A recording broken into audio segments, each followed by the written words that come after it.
জীবজন্তুদের বাস্তুতন্ত্রে একটা সহজ নিয়ম রয়েছে যে এখানে শিকার করার জন্য খুব পারদর্শী হবে শুধুমাত্র তারাই জীবিত থাকতে পারবে তাদের অ্যানিম্যাল কিংডমে।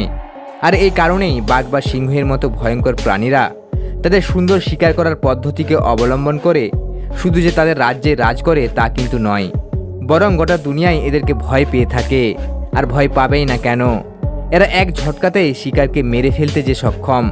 ঠিক এই ভয়ঙ্কর জীবজন্তুদের মতোই আকাশে রাজ করা শিকারী পাখিরাও শিকার করতে খুব পারদর্শী, যাদের শিকার করার পদ্ধতিও বাঘ বা সিংহের থেকে কিছু কম নয়। আমি মিস্টার রোমান্টিক। আজকের ভিডিওতে থাকছে পৃথিবীর ভয়ঙ্কর এবং হিংস্র পাখিদের শিকার করার পদ্ধতি, যা দেখার পর আপনারা অবাক তো হবেন, তার সাথে ভাববেন যে এরা বাঘ বা সিংহের থেকে কম কিসের।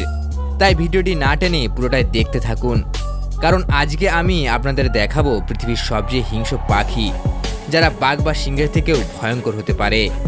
আর যারা এখনও আমার রোমাঞ্চ আড্ডা চ্যানেলটিকে সাবস্ক্রাইব করেননি, তারা অবশ্যই সাবস্ক্রাইব করুন এবং সাবস্ক্রাইবের পাশে থাকা বেল আইকনটি প্রেস করে নোটিফিকেশন অল করে দিন, যাতে এমন ইন্টারেস্টিং ভিডিও সবার আগে আপনার কাছে পৌঁছে যায়।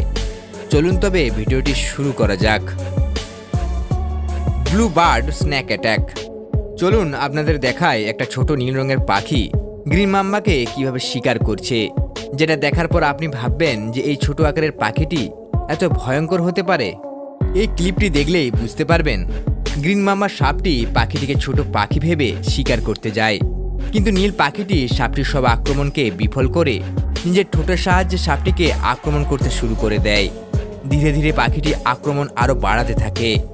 শেষে সাপটি আর সহ্য করতে না পেরে পালাতে যাওয়ার চেষ্টা করলে পাখিটি সাপটিকে পালানোর চেষ্টা আর বিফল করে ফেলে। শেষ পর্যন্ত পাখির আক্রমণে সাপটির মৃত্যু হয়। এবার আপনারা বলুন, নিজেই পাখিটিকে শিকার করতে এসে কিভাবে নিজেই শিকারে পরিণত হয়ে গেল। Secretary bird snake attack. সারসের মতো দেখতে এই পাখিকে দেখে কি মনে হতে পারে যে এই পাখিটি সাপের শিকার করতে পারে? আপনাদেরকে জানিয়ে রাখি, এ পাখি সাপকে দেখা মাত্রই এদের অ্যাটাকিং মোড অন হয়ে যায়, তারপর লম্বা লম্বা পায়ের সাহায্যে সাপের উপর ঝাঁপিয়ে পড়ে। এ পাখির অনেক আক্রমণে সাপ নিজেদেরকে বাঁচাতে পালানোর চেষ্টা করে, কিন্তু অনেক সংগ্রামের পর শেষ পর্যন্ত সেক্রেটারি পাখিরই জয় হয়ে থাকে। Falcon goose attack.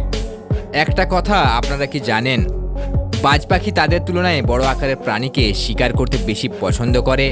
বাজ পাখি আকাশে উড়তে থাকে খাবার খোঁজার উদ্দেশ্যে, তারপর যখন তার চেয়ে বড় আকারের প্রাণীর সন্ধান পেয়ে যায় তখন সে এক পলকেই তার উপর ঝাঁপিয়ে পড়ে। এবার এই ভিডিওটা দেখুন, কিভাবে নির্দয় আকারে কানাডা রাজহাঁসটিকে পায়ে করে চেপে ডানা ঝাপটিয়ে মেরে ফেলছে। সত্যিই ভাবতে অবাক লাগে, এই কানাডা রাজহাঁসটি বাজ পাখির থেকে বড় হওয়া সত্ত্বেও কিভাবে তাকে শিকারে পরিণত হয়ে যেতে হচ্ছে। Eagle snack attack. এই পৃথিবীতে সাপ তাদের দ্রুতগতি আর বিষধর প্রাণী হওয়ার কারণে যতই ভয়ঙ্কর প্রাণী হোক না কেন, কিন্তু আকাশের বাদশা ঈগলের কাছ থেকে বাঁচতে পারা এদের কাছে সবসময় মুশকিল হয়ে থাকে। তার কারণ একটাই, ঈগলের লক্ষ্য দারুণ, যাকে একবার টার্গেট করবে তার তো বাঁচা প্রায় অসম্ভব হয়ে ওঠে। এদের চোখ এতটাই প্রখর হয় যে 1000 ফিট ওপর থেকে শিকারকে দেখতে পায়। আপনারা জানলে অবাক হবেন, বাতাসে উড়তে থাকা অবস্থাতেই জলে সাঁতার কাটা সাপকেও টার্গেট করে এসে ছো মেরে নিয়ে যেতে খুব পারদর্শী এই ঈগল পাখি। এবার আপনারাই বলুন, ঈগল কি বাঘ বা সিংহের থেকে কম ভয়ঙ্কর? তা অবশ্যই কমেন্টে লিখে জানান। স্ট্রেটেড কারাকারা সিল অ্যাটাক। চলুন এবার আপনাদের এমন একটি পাখির সাথে পরিচয় করাবো যাদের ভয়ঙ্কর আক্রমণ দেখে আপনারা চমকে উঠবেন। এ পাখির নাম স্ট্রেটেড কারাকারা। হ্যাঁ বন্ধুরা, নামটা একটু অন্য রকমের। এদেরকে আর্জেন্টিনা, চিলি এবং ফকল্যান্ডের দ্বীপপুঞ্জে দেখতে পাওয়া যায়। প্রথম দেখায় পাখিটি দেখলে মনে হবে শান্ত স্বভাবের, কিন্তু শিকার করার সময় এর আসল রূপটি দেখা যায়। এ পাখির শিকার হিসাবে বেবি সিলকে বেশি পছন্দ করে। সমুদ্রের কিনারায় বেবি সিলকে দেখার পর এই পাখিগুলি তার উপর ঝাঁপিয়ে পড়ে। এরা এতটাই ভয়ঙ্কর হয়ে থাকে যে মা শিলেরা তাদেরকে বাঁচাতে পর্যন্ত আসে না। তাহলে একবার ভেবেই দেখুন কতটা নির্দয় হয় এই স্ট্রেটেড কারাকারা পাখিগুলি। গলায়েত হিরন ফিশ অ্যাটাক।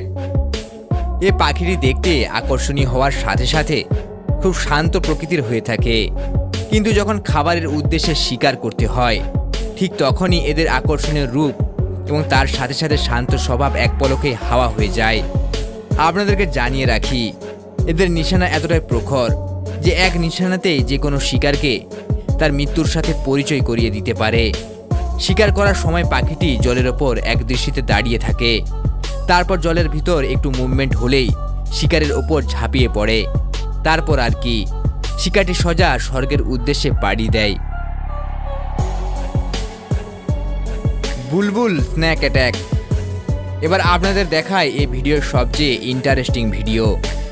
বুলবুল পাখিটি নিজের বাসাতে তার 2 বাচ্চাদের খাবার খাওয়ানোয় ব্যস্ত, কিন্তু সে জানেই না যে তার বাসার আশেপাশে একটি সাপ তার বাচ্চাদের খাওয়ার মতলবে অপেক্ষায় রয়েছে। পরবর্তী সময়ে পাখিটি খাবারের উদ্দেশ্যে বাসা ছেড়ে গেলে সুযোগ বুঝে সাপটি বাসাতে এসে পাখির বাচ্চাদের ওপর আক্রমণ করে, কিন্তু ঠিক সময়ে মা পাখি এসে তার ঠোঁটের মাধ্যমে সাপটির ওপর জোরদার আক্রমণ করতে থাকে। শেষ পর্যন্ত সাপটি নিরুপায় হয়ে সব কিছু ছেড়ে ছুড়ে ওইখান থেকে পালাতে বাধ্য হয়। আজকের ভিডিওটি এই পর্যন্তই। ভিডিওটি যদি ভালো লেগে থাকে তাহলে অবশ্যই একটি লাইক করবেন, পারলে বন্ধুদের মধ্যে শেয়ারও করবেন। আর যদি মনে হয় অবশ্যই আপনাদের একটি মতামত জানাবেন, কারণ আপনাদের একটি মতামত আমাকে আরও ভালো ভিডিও বানাতে সাহায্য করে। চলুন তবে দেখা হচ্ছে পরের কোনো ভিডিওতে। ততদিন ভালো থাকবেন, সুস্থ থাকবেন, রোমাঞ্চ আড্ডা চ্যানেলের পাশেই থাকবেন। ধন্যবাদ।